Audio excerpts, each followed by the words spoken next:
Imagine being buried alive under 90 feet of freezing, crushing water with the clock ticking down to your very last molecule of oxygen.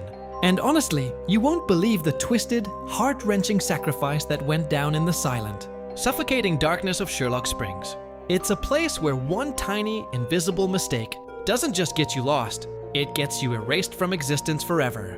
Welcome to Truthful. If you're liking what you see, let me know in the comments. And now, let's dive into the story. It's November 17th, 1991, a day that started with the most beautiful, golden Florida sunlight dancing on the surface of the water. But deep beneath the earth, a claustrophobic nightmare was brewing that honestly makes my skin crawl just thinking about it. Our main characters, Bill and Parker, weren't just random weekend hobbyists. They were seasoned adrenaline junkies on a high-stakes mission to map the uncharted. Labyrinthine tunnels of a cave system so deadly, it has a higher casualty rate than base jumping. You've probably felt that eerie calm before the storm vibe, where everything feels a bit too perfect. And as they suit up, checking their high-tech scooters and double-checking their complex oxygen manifolds, they share a quick, confident prayer, totally unaware that the cave has already set a lethal, silent trap.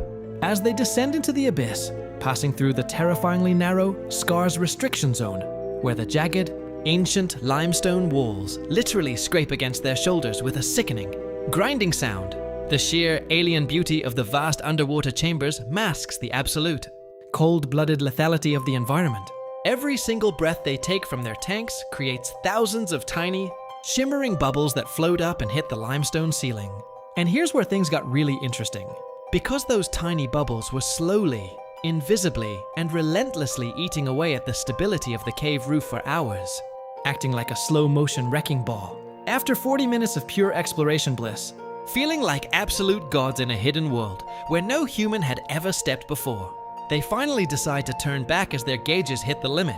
But as they hit the final bend leading to the exit, the crystal clear water is suddenly gone, replaced by a whiteout of swirling thick silt so dense it's like trying to swim through liquid lead. Bill can't even see his own hands held inches from his face.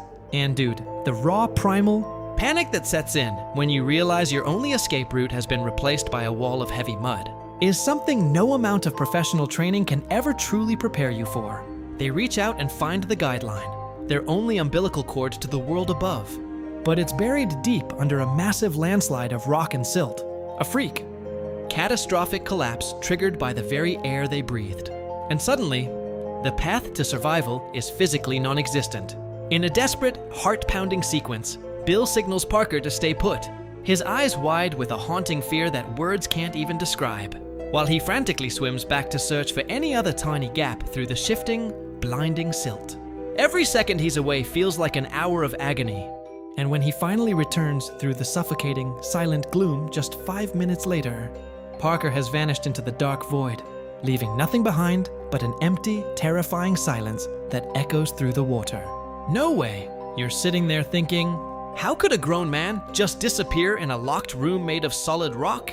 Bill is now completely solo, his heart hammering against his ribs like a trapped bird in a cage. And with his oxygen gauge screaming red and his lungs burning for air, he begins clawing at the mud with his bare, bleeding fingernails, digging a tiny, desperate hole through the collapse like a man possessed by the ghost of his own future.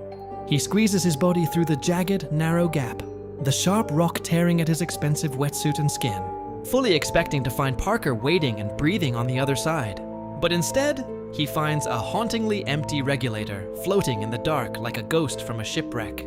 He finally hits the decompression station at the upper level, gasping in life-saving oxygen that tastes like cold metal and pure fear, only to look over and see Parker's backup tank still hanging there on the line, untouched, and mocking him with its heavy, motionless silence. It wasn't until the next morning that the truth came out. Parker had realized the exit was blocked, and knowing Bill was right behind him and running out of air, he used his final, precious minutes of life to dig that tunnel through the landslide with his bare hands so Bill could escape, literally choosing to stay in the crushing dark and die so his friend could see the sun one last time. Knowing that Bill is only breathing today because Parker made the ultimate, heroic choice to be his bridge to life is a level of brotherhood that is just insane, leaving us with the chilling reminder that in the deep, The most powerful force is not the weight of the water. It's the love that remains when the lights finally go out for good. That is the haunting reality of Sherlock Springs. A story of a hero who stayed in the dark so his friend could see the light. But it leaves us with one massive question. Do you think Bill should have stayed with Parker at the collapse instead of swimming back to check the line? And what do you think was going through Parker, S-mind the exact moment he realized he had to dig that tunnel for his friend? Honestly, the silence in that cave tells a story of its own. Let me know your theories in the comments below. I read every single one. If this story moved you, make sure to like, share, and subscribe for more cinematic deep dives into the world's most insane survival stories.